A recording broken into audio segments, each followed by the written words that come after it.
It started to happen gradually. I would walk into a room and say something, and no one would notice.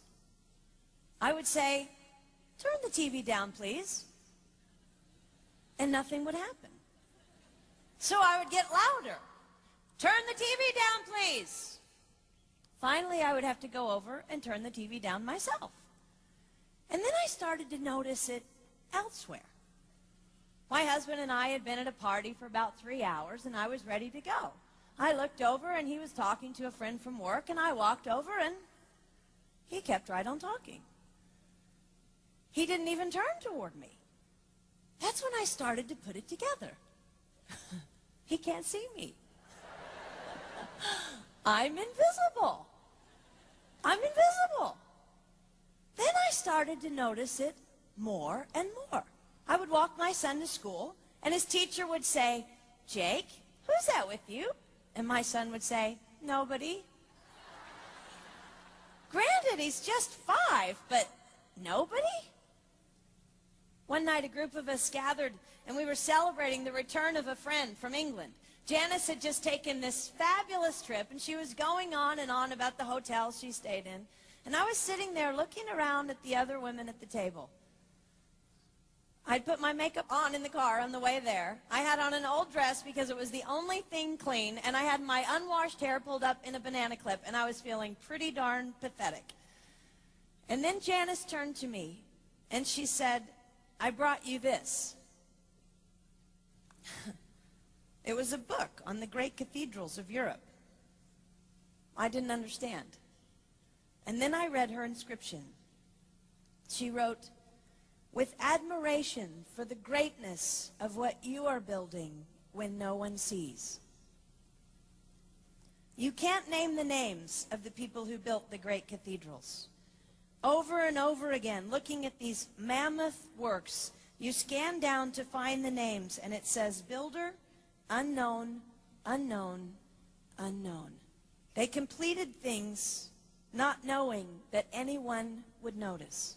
There's a story about one of the builders who was carving a tiny bird inside a beam that would be covered over by a roof. And someone came up to him and said, "Why are you spending so much time on something no one will ever see?"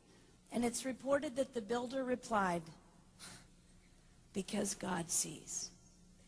They trusted that God saw everything. They gave their whole lives for a work, a mammoth work, they would never see finished. They showed up day after day. Some of these cathedrals took over 100 years to build. That was more than one working man's lifetime. Day after day.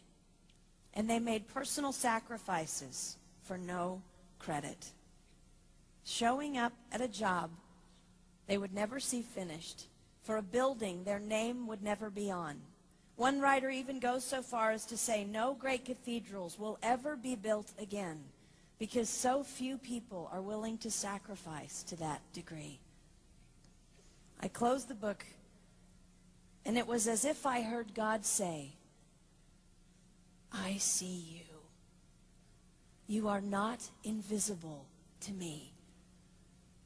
No sacrifice is too small for me to notice.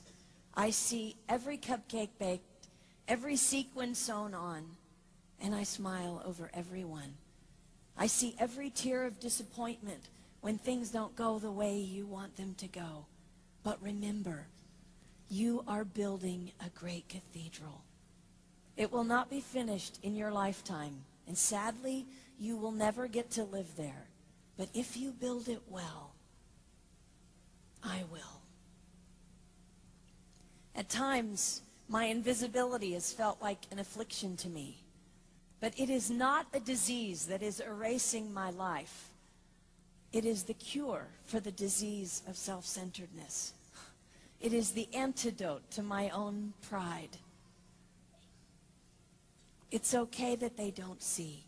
It's okay that they don't know. I don't want my son to tell the friend he's bringing home from college, "You're not going to believe what my mom does. She gets up at 4 in the morning and she bakes pies and hand-bastes a turkey and she presses all the linens."